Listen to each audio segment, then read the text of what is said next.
My object all sublime I shall achieve in time, to make the punishment fit the crime, the punishment fit the crime. W.S. Gilbert. 1. The decay of manners. Since nobody can have the presumption to doubt the demonstration of St. Thomas Aquinas that this world is the best of all possible worlds, it follows that the imperfect condition of things which I am about to describe can only obtain in some other universe. Probably the whole affair is but the figment of my diseased imagination. Yet if this be so, how can we reconcile disease with perfection? Clearly there is something wrong here. The apparent syllogism turns out on examination to be an enthymeme with a suppressed and impossible major. There is no progression on these lines, and what I foolishly mistook for a nice easy way to glide into my story proves but the blindest of blind alleys. We must begin, therefore, by the simple and austere process of beginning. The condition of Japan at this time was... what time? Here we are in trouble with the historian at once, but let me say that I will have no interference with my story on the part of all these dull, sensible people. I am going straight on, and if the reviews are unfavourable, one has always the resource of suicide, dangerously unstable. The warrior aristocracy of the upper house had been so diluted with successful cheesemongers that adulteration had become a virtue as highly profitable as adultery. In the lower house, brains were still esteemed, but they had been interpreted as the knack of passing examinations. The recent extension of the franchise to women had rendered the Yoshiwara the most formidable of the political organizations, while the physique of the nation had been seriously impaired by the result of a law which, by assuring them in case of injury or illness of a lifelong competence in idleness, which they could never have obtained otherwise by the most laborious toil, encouraged all workers to be utterly careless of their health. The training of servants, indeed, at this time, consisted solely of careful practical instruction in the art of falling downstairs, and the richest man in the country was an ex-butler who, by breaking his leg on no less than 38 occasions, had acquired a pension which put that of a field marshal altogether into the shade. As yet, however, the country was not irretrievably doomed. A system of intrigue and blackmail, elaborated by the governing classes to the highest degree of efficiency, acted as a powerful counterpoise. In theory, all were equal. In practice, the permanent officials, the real rulers of the country, were a distinguished and trustworthy body of men. Their interest was to govern well, for any civil or foreign disturbance would undoubtedly have fanned the sparks of discontent into the roaring flame of revolution. And discontent there was. The unsuccessful cheesemongers were very bitter against the upper house, and those who had failed in examinations wrote appalling diatribes against the folly of the educational system. The trouble was that they were right. The government was well enough, in fact, but in theory had hardly a leg to stand on. In view of the growing clamour, the official classes were perturbed, for many of their number were intelligent enough to see that a thoroughly irrational system, however well it may work in practice, cannot forever be maintained against the attacks of those who, though they may be secretly stigmatized as doctrinaires, can bring forward unanswerable arguments. The people had power, but not reason, so were amenable to the fallacies which they mistook for reason, and not to the power which they would have imagined to be tyranny. An intelligent plebs is docile. An educated canaille expects everything to be logical. The shallow sophisms of the socialist were intelligible. They could not be refuted by the profounder, and therefore unintelligible propositions of the Tory. The mob could understand the superficial resemblance of babies. They could not be got to understand that the circumstances of education and environment made but a small portion of the equipment of a conscious being. The brutal and truthful, "You cannot make a silk purse out of a sow's ear," had been forgotten for the smooth and plausible fallacies of such writers as Qui. So serious had the situation become, indeed, that the governing classes had abandoned all dogmas of divine right and the like as untenable. The theory of heredity had broken down, and the ennoblement of the cheesemongers made it not only false, but ridiculous. We consequently find them engaged in the fatuous task of defending the anomalies which disgusted the nation by a campaign of glaring and venal sophistries. These deceived nobody, and only inspired the contempt, which might have been harmless, with a hate which threatened to engulf the community in an abyss of the most formidable convulsions. Such was the razor edge upon which the unsteady feet of the Republic strode when, a few years before the date of my visit, the philosopher Quoi landed at Nagasaki after an exhilarating swim from the mainland. 2. Standing alone. Quoi, when he crossed the Yellow Sea, was of the full age of 32 years. The 20 previous equinoxes had passed over his head as he wandered, sole human tenant, among the colossal yet ignoble ruins of Wei. His only companions were the lion and the lizard, who frequented the crumbling ruins of the officers' quarters, while in the little cemetery the hooves of the wild ass beat, uselessly if he wished to wake them, upon the tombs of the sportsmen that once thronged those desolate halls. During this time Quoi devoted his entire attention to the pursuit of philosophy, for the vast quantities of excellent stores abandoned by the British left him no anxiety upon the score of hunger. In the first year he disciplined and conquered his body and its emotions. In the next 6 years he disciplined and conquered his mind and its thoughts. In the next 2 years he had reduced the universe to the yang and the yin, and their permutations of the trigrams of the Fuxi and the hexagrams of the Qingwen. In the last year he abolished the yang and the yin, and became united with the great Tao. All this was very satisfactory to Quoi, but even his iron frame bed had become somewhat impaired by the unvarying diet of tinned provisions, and it was perhaps only by virtue of this talisman that he succeeded in his famous attempt to outdo the feats of Captain Webb. Nor was his reception less than a triumph. So athletic a nation as the Japanese still were could not but honour so superb an achievement, though it cost them dear, inasmuch as the Navy League, by an astute series of political moves, compelled the party in power to treble the navy, build a continuous line of forts around the sea coast, and expend many billions of yen upon the scientific breeding of a more voracious species of shark than had hitherto infested their shores. So they carried Quoi shoulder high to the Yoshiwara, and passed him the glad hand, and called out the Indians, and annexed his personal property for relics, and otherwise followed the customs of the best New York society, while the German band accompanied the famous Carousseau to the following delightful ballad. Blow the tom-tom, bang the flute, let us all be merry. I'm a party with a cute, chronic berry. Monday I'm a skinny critter, quite Felician Ropsy. Blow the cymbal, bang the zither, Tuesday I have dropsy. Wednesday cardiac symptoms come, Thursday diabetic. Blow the fiddle, strum the drum, Friday I'm paretic. Monday I'm a skinny critter, quite Felician Ropsy. Blow the cymbal, bang the zither, Tuesday I have dropsy. If on Sunday my foes join in legions serried, then on Sunday I suppose I'll be buried. Monday I'm a skinny critter, quite Felician Ropsy. Blow the cymbal, bang the zither, Tuesday I have dropsy. One need not be intimately familiar with the Japanese character to understand that Quoi and his feat were forgotten in a very few days.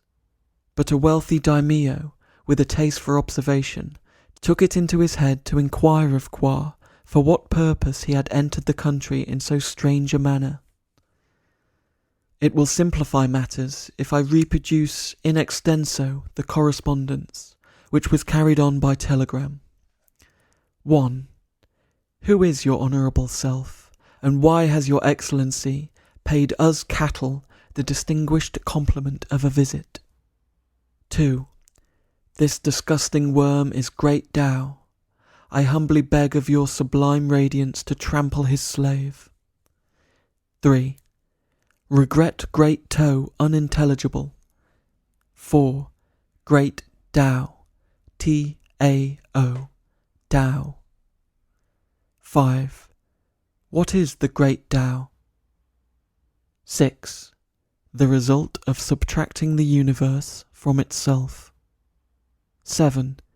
Good. But this decaying dog cannot grant your Honourable Excellency's sublime desire, but, on the contrary, would earnestly pray your brilliant serenity to spit upon his grovelling juro. 8.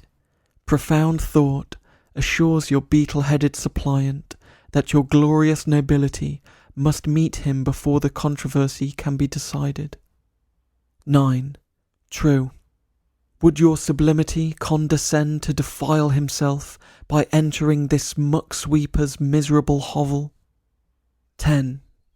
Expect leprous dragon with berry at your high mightiness's magnificent heavenly palace tomorrow, Thursday, afternoon at 3 sharp. Thus met Quoi, the poet-philosopher of China, and Juju, the godfather of his country. Sublime moment in eternity. To the names of Joshua and Hezekiah add that of Quoi, for though he was a quarter of an hour late for the appointment, the hands went back to the dial of Juju's chronometer, so that no shadow of distrust or annoyance clouded the rapture of that supreme event. 3. The manifesting of simplicity. What, said Juju, O great Tao, do you recommend as a remedy for the ills of my unhappy country? The sage replied as follows. O mighty and magniloquent daimyo, your aristocracy is not an aristocracy because it is not an aristocracy. In vain you seek to alter this circumstance by paying the noxious vermin of the Daily Paper to write fatuous falsehoods, maintaining that your aristocracy is an aristocracy because it is an aristocracy. As Heraclitus overcame the antinomy of Xenophanes and Parmenides, Melissus and the Elatic Zeno, the ends and the non-ends by his becoming, so let me say to you, the aristocracy will be an aristocracy by becoming an aristocracy. Kiradi and his dirty-faced friends wish to level down the good practice to the bad theory. You should oppose them by levelling up the bad theory to the good practice. Your enviers boast that you are no better than they. Prove to them that they are as good as you. They speak of a nobility of fools and knaves. Show to them wise and honest men, and the socialistic ginger is no longer hot in the individualistic mouth.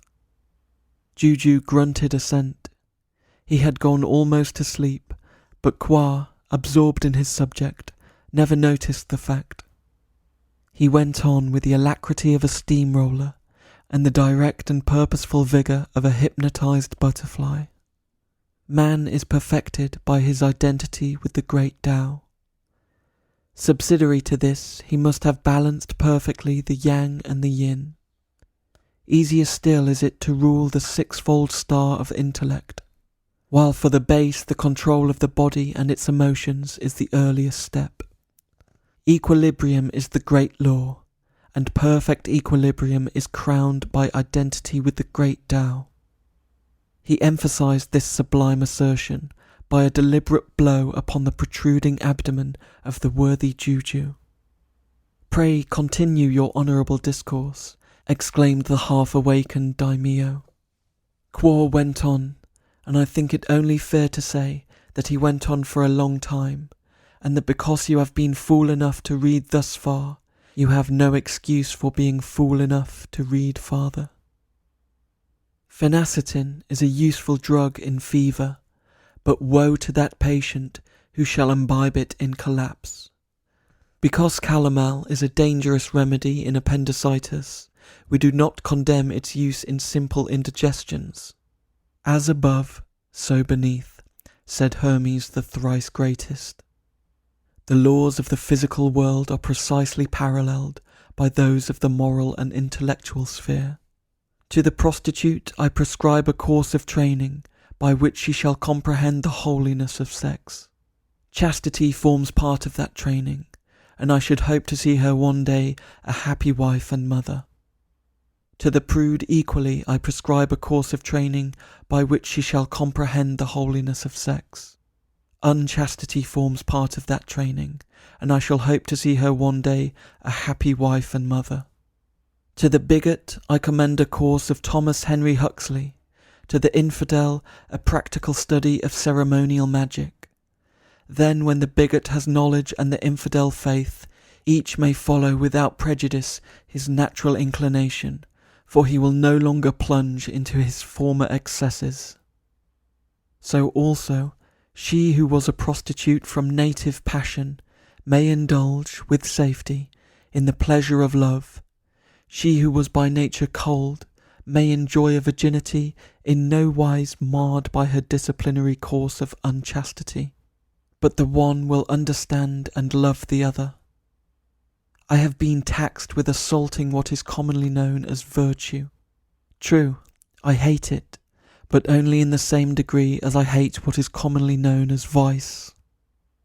So it must be acknowledged that one who is but slightly unbalanced needs a milder correction than whoso is obsessed by prejudice. There are men who make a fetish of cleanliness. They shall work in a fitter's shop and learn that dirt is the mark of honourable toil. There are those whose lives are rendered wretched by the fear of infection. They see bacteria of the deadliest sort in all things, but the actual solutions of carbolic acid and mercuric chloride with which they hysterically combat their invisible foreman, such would I send to live in the bazaar at Delhi, where they shall haply learn that dirt makes little difference after all. There are slow men who need a few months' experience of the hustle of the stockyards.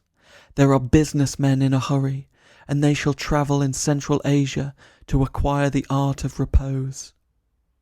So much for the equilibrium, and for 2 months in every year, each member of your governing classes shall undergo this training under skilled advice. But what of the great Tao? For 1 month in every year, each of these men shall seek desperately for the stone of the philosophers.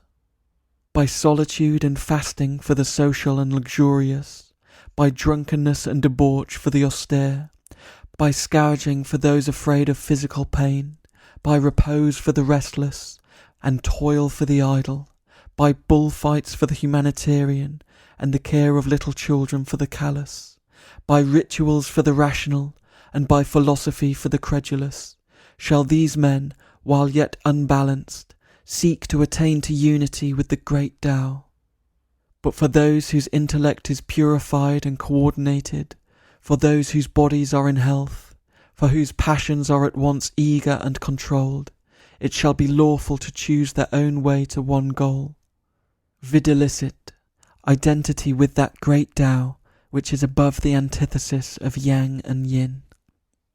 Even Quoi felt tired, and applied himself to sake and soda. Refreshed, he continued, "The men who are willing by this means to become the saviours of their country shall be called the Synagogue of Satan, so as to keep themselves from the friendship of fools, who mistake names for things. There shall be masters of the synagogue, but they shall never seek to dominate. They shall most carefully abstain from inducing any man to seek the Tao by any other way than that of equilibrium. They shall develop individual genius, without considering whether in their opinion its fruition will tend to the good or evil of their country or of the world. For who are they to interfere with a soul whose balance has been crowned by the most holy Tao? The masters shall be great men among men, but among great men they shall be friends. Since equilibrium will have become perfect, a greater than Napoleon shall arise, and the peaceful shall rejoice thereat. A greater than Darwin, and the minister in his pulpit give open thanks to God. The instructed infidel shall no longer sneer at the churchgoer, for he will have been compelled to go to church until he saw the good points as well as the bad, and the instructed devotee will no longer detest the blasphemer, because he will have laughed with Ingersoll and Saladin. Give the lion the heart of the lamb, and the lamb the force of the lion, and they will lie down in peace together. Quoi ceased, and the heavy and regular breathing of Juju assured him that his words had not been wasted. At last that restless and hurried soul had found supreme repose. Quoi tapped the gong. "I have achieved my task," said he to the obsequious major domo. "I pray leave to retire from the presence." "I beg your excellency to follow me," replied the gorgeous functionary. "His lordship has commanded me to see that your holiness is supplied with everything that you desire." Then the sage laughed aloud. 4. Things to be believed. 6 months passed by, and Juju, stirring in his sleep, remembered the duties of politeness, and asked for Quoi. "He is on your lordship's estate at Nico," the servants hastened to reply, "and he has turned the whole place completely upside down. Millions of yen have been expended monthly. He has even mortgaged this very palace in which your lordship has been asleep. A body of madmen has seized the reins of government." "The synagogue of Satan," gasped the outraged daimyo. "And you are everywhere hailed as the godfather of your country. Do not tell me that the British war has ended disastrously for us." And he called for the elaborate apparatus of harikiri. "On the contrary, my lord, the ridiculous Sarmon, who would never go to sea because he was afraid of being sick, although his genius for naval strategy had no equal in the 7 abysses of water, after a month as stowaway on a fishing boat, by the order of Quoi, assumed the rank of Admiral of the Fleet, and has inflicted a series of complete and crushing defeats on the British admirals, who, though they have been on the water all their lives, had incomprehensibly omitted to acquire any truly accurate knowledge of the metaphysical systems of Chopi Noir and Nietzsche. Again, Hu Li, the financial genius, who had hitherto been practically useless to his country, on account of that ugliness and deformity which led him to shun the society of his fellows, was compelled by Quoi to exhibit himself as a freak. A fortnight of this cured him of shyness, and within 3 months he has nearly doubled the revenue and halved the taxes. Your lordship has spent millions of yen, but is today a richer man than when your excellency went to sleep." "I will go and see this Quoi," said the daimyo. The servants then admitted that the Mikado in person had been waiting at the palace door for over 3 months, for the very purpose of begging permission to conduct him thither, but that had been unwilling to disturb the sleep of the godfather of his country. Impossible to describe the affecting scene when these 2 magnanimous beings melted away, as it were, in each other's arms. Arrived at the estate of Juju at Nico, what wonder did these worthies express to see the simple means by which Quoi had worked his miracles. In a glade of brilliant cherry and hibiscus, and any other beautiful trees you can think of, stood a plain building of stone, which after all had not cost millions of yen, but a very few thousands only. Its height was equal to its breadth, and its length was equal to the sum of these, while the sum of these 3 measurements was precisely equal to 10 times the age of Quoi in units of the span of his hand. The walls were tremendously thick, and there was only 1 door and 2 windows, all in the eye of the sunset. One cannot describe the inside of the building, because to do so would spoil all the fun for other people. It must be seen to be understood in any case, and there it stands to this day, open to anybody who is strong enough to force in the door. But when they asked for Quoi, he was not to be found. He had left trained men to carry out the discipline and the initiations, these last being the chief purpose of the building, saying that he was homesick for the lions and the lizards of Hay, and that anyway he hadn't enjoyed a decent swim for far too long. There was unfortunately little room for doubt that the new and voracious species of sharks, which Japanese patriotism had spent such enormous sums in breeding, is responsible for the fact that he has never again been heard of. The Mikado wept, but, brightening up, he exclaimed, "Quoi found us a confused and angry mob. He left us a diverse yet harmonious republic. While let us never forget that not only have we developed many genius in every branch of practical life, but many among us have had our equilibrium crowned by that supreme glory of humanity, realization of our identity with the great and holy Tao, wherewith he set aside no less than 365 days in every year, and one extra day every 4th year, as days of special rejoicing."